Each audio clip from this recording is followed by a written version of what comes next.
Jeffree Star is at it again, and James Charles has not said anything. So I want to talk to you about the fact that Jeffree Star is getting some backlash online. Not that much. Oh, getting more receipts coming in right now. Oh my God, I cannot believe what just happened. Okay, so Jeffree Star said this on an interview he did here at Rich Lux. Here we go, roll it. I'm gonna say on Rich's Live, I will never review the Predator paints. Oh, If you know, you know. I will I think, never review those at all, and they're not even eye safe. wow, are you serious? Baby, those red lakes and that, and those I'd like to have eyes when I'm young, when I'm older. So no, we're not reviewing the Predator Paints LLC. Oh my gosh. I'm glad I'm not buying from that guy. Like, Y'all give him No, I was $1. What do asking. you buy one of those paints, you're supporting a flight for a 16-year-old, potentially. Allegedly. Allegedly. Okay, wow. so terrible. There It's you like, go. Because y'all kept asking Jeffree over and over and over, so he just No. answered. That product was made by MAC Cosmetics 20 years ago. They had paints. P. Louise then reinvented it, and there's nothing new or exciting about it. I think it's just 5 years too late, honestly. That's just no shade. I think it's washed up, this thing, and I can't support someone that's just not a decent human being. There you go. honestly, I think it's great that, people like you guys do speak out against that stuff because it's just terrible that there's somebody with like that big of a platform and some of these people that are just, clearly like terrible people, like doing like really bad things. And it's like, it's a good thing, like, someone's willing to say it because, A lot of people are afraid to. I think the problem with me is I have history with these people, so I wish I didn't. So when I spoke out, it almost had more impact, if that makes sense. Now, we talked about this before in a previous video, but there seems to be some updates on the situation. All right, so Jeffree Star was talking about red dyes. So I have a palette here. So this is the Gothic Beach palette that just came out by Jeffree Star. I was telling y'all if we get 10,000 likes on this video, we're gonna do a giveaway. Where are the likes at? I don't know what's going on. Okay, so here's the palette. On the back of the palette, right here, it says pressed pigments, which is not like eyeshadow. You know, pressed pigments are not FDA approved to be around the eye area, but people still use it anyway. It stains oranges, reds, pink. They stain the eye a little bit. No big deal, but you have to disclose to the consumer. Just, let them know. And then there's the regular eyeshadow. All right, so this has been going on for years and years. Jeffree Star even mentioned it one time in the video. Here we go, roll it. Also, I do want to talk about, so this is a pressed pigment palette. If you have ever used the Urban Decay electric palette or other stuff like that, MAC has pressed pigments. Basically, we're going to give you guys a little science lesson right now. So when you use a vegan formula, reds, pinks, purples, and that nature are really hard to perfect and make amazing. So if you want smooth, creamy mattes, you want the pigment to be off the chain, you've got to use red dyes, because if you are a vegan brand, you cannot use carmine. Now, what is carmine? Carmine is what a lot of brands who test on animals or who are not cruelty-free use in their pigments to really get rich red shades. Now, what is carmine? You can do a quick Google search. I'm going to tell you right now. It is basically crushed beetles that people use in makeup to get red pigment. I wish I could make it up. It's been happening for years. So carmine is actually very common in cosmetics. It's safe, but if you are not into wearing insects on your eyes, you have to use pigment. So a lot of these red dyes can stain the eye area. So on the back of the box, you will see that it says some of the shades are not really allowed near the immediate eye area. So you know me, I'm always gonna keep it 100% with you guys. You see my eyes, they are covered. Every color is on my lid today. So basically it is kind of a warning for people with sensitive eyes. So if you are someone that when you wipe off your makeup, you don't want like your lid stained pink or any like residue in there, then you might not want to put it around your immediate eye area. Nothing crazy is going to happen. You're not going to go blind, nothing wild. It's just legally I have to put that on there because there is red dyes in here, just like Urban Decay and MAC. I always want the best for you guys, so that's why I made the decision to make pressed pigments as well as eyeshadow. So you will see the shade names. Half the palette are pigments and half the... Okay, so this is why we're talking about this, because people were saying that Jeffree Star was I guess like I don't know the proper word for it, But basically, like, he was calling out James over that when his own palette had it. Not maybe this one, I don't know. But I think what he was trying to say, I'm not defending Jeffree Star, he can defend himself, but I think what he was trying to say is that the James Charles packaging on the painted doesn't disclose that. So if you purchase James Charles painted, it doesn't disclose the red leg or, you know, that's not FDA approved for the eye area, because James Charles does have reds and oranges. And on the website, it doesn't say that, at least at the time when we first reported it a couple months ago, I think last month or something.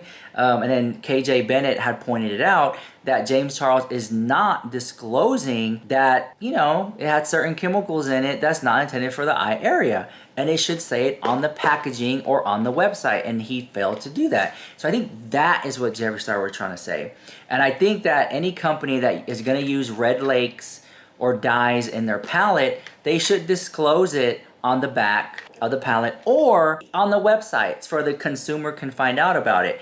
In fact, I'm gonna throw up a receipt right here where Huda Beauty got sued for a lot of money for not doing so in a place where people can plainly see it. And it was these little palettes, and it was in Sephora, and they got recalled, and you can even submit your receipts if you have it for a refund or partial refund or something like that.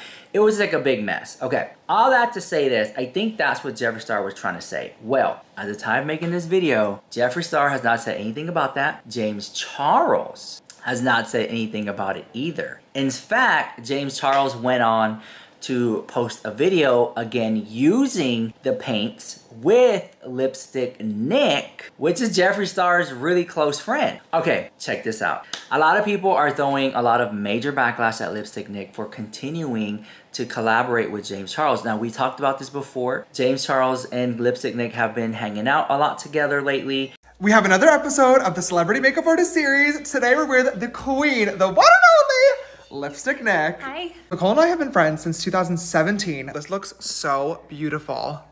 Oh my God, I love, this is such a cool eye too. Oh, of course, using olive painted. We have pout lashes on. We have so many friends brands on the face as well. This looks so beautiful, you guys. Thank you, Nicole, for coming and sharing your expertise in artistry with me. I love you. Oh, literally the best of the best, you guys. Make sure you sign up for her courses. Make sure you shop painted, and we'll see you next time. Let me know who you want to paint me next.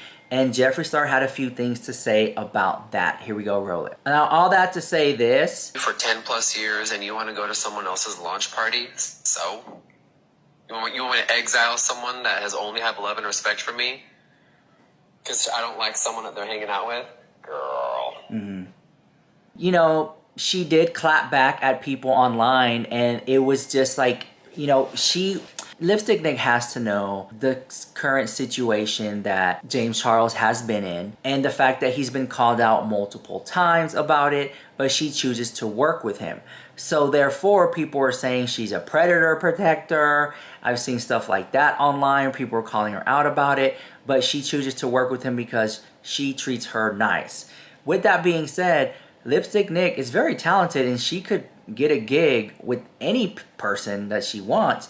And she doesn't necessarily have to accept money from James Charles, and then comes into question moral or money. Is it money over morals, or is it morals over money when it comes to Lipstick Nick? Now, here's what I have to say about that, because this is a very controversial subject. You have other influencers who do work with James Charles or hang out with him, and they have said to the press, hey, if you knew James Charles, if you really knew him, it's not like that. Or like, because you tend to humanize them in that situation. All that to say this, guys, it's not a good look right now for Lipstick Nick. But at the end of the day, she can choose to work with whoever she wants to work with, and she probably might even up the price. I literally would expect her to be like, James, listen, you are very controversial. I've been with you for such a long time working for you, but when I work for you, I get a lot of backlash, and that's okay. But I'm gonna have to raise the price. It's gonna cost me a lot of stress. You know, so I'm gonna raise it by a couple $100 or maybe a few $1,000s, who knows. But, you know, again, she can work with anybody she wants to work with. And I think that Jeffree Star shows some maturity by not basically like exiling her and whatever the case may be. But back to James Charles, I do think that James Charles is going to restock some of his makeup. I think at the time making this video, he just restocked it, and there's more new colors coming out. He has the makeup brushes, the sponges, the paint can, the collector's edition one, and then he has like the actual paints and stuff like that. He's gonna be doing a lot more makeup, and he just closed down his brand. For those who don't know, James Charles had a Sisters apparel where he sold his merch. He closed that brand down. I'm gonna throw up the receipt up here where he's like basically saying that the brand is now closed. Now, he didn't make a video about it or a TikTok. He simply just put up a long statement about the brand that's about to be closing down, and that there are going to be massive discounts up to 50-60% off on a lot of the merch over there. So if you guys wanted to get it, you could still get it if you wanted to. With that being said, what do you think about Jeffree Star calling out James Charles and calling it predator paints? Because now that trend is now circulating all over the internet, but you know, it's just not a good look. I think that, in my opinion, James Charles should address Jeffree Star and should speak up and maybe fight and stand up for his brand. But however, I think that James Charles knows that if he says anything out about Jeffree Star, it's gonna turn into a media circus. So maybe he doesn't want all the attention, but I honestly think that it would serve them both well. I think if Jeffree Star says one more thing about James Charles, that James Charles would easily come out and at least say, Jeffree Star, shut up. If he were to tweet that out, oh, you know, everybody would be talking about it. And it's like, it goes into the media for like a week or two. Jeffree Star says this about James Charles. We talk about it for 2 weeks. Then James Charles says something about Jeffree Star. We talk about that for 2 weeks. And it just kind of goes like back and forth and back and forth. And that's just the way it is. But as a time making the video, they haven't said anything about it. And for those wondering whose voice y'all were hearing in the situation, it was Eugenia Cooney. Because Eugenia Cooney was in the conversation with Jeffree Star and me. So a lot of people didn't hear that interview I did with Jeffree Star and Eugenia Cooney together. That I'm gonna link it down below if you guys want to check it out. It's a really good interview. And yeah, all that to say this, guys, if you like this video, drop a like in the comment, share the video out, and every like, every share, it helps with the algorithm. So thank you so much for watching. This is Rich Lux with the hottest celebrity news on YouTube, and I'll see you guys later. Bye.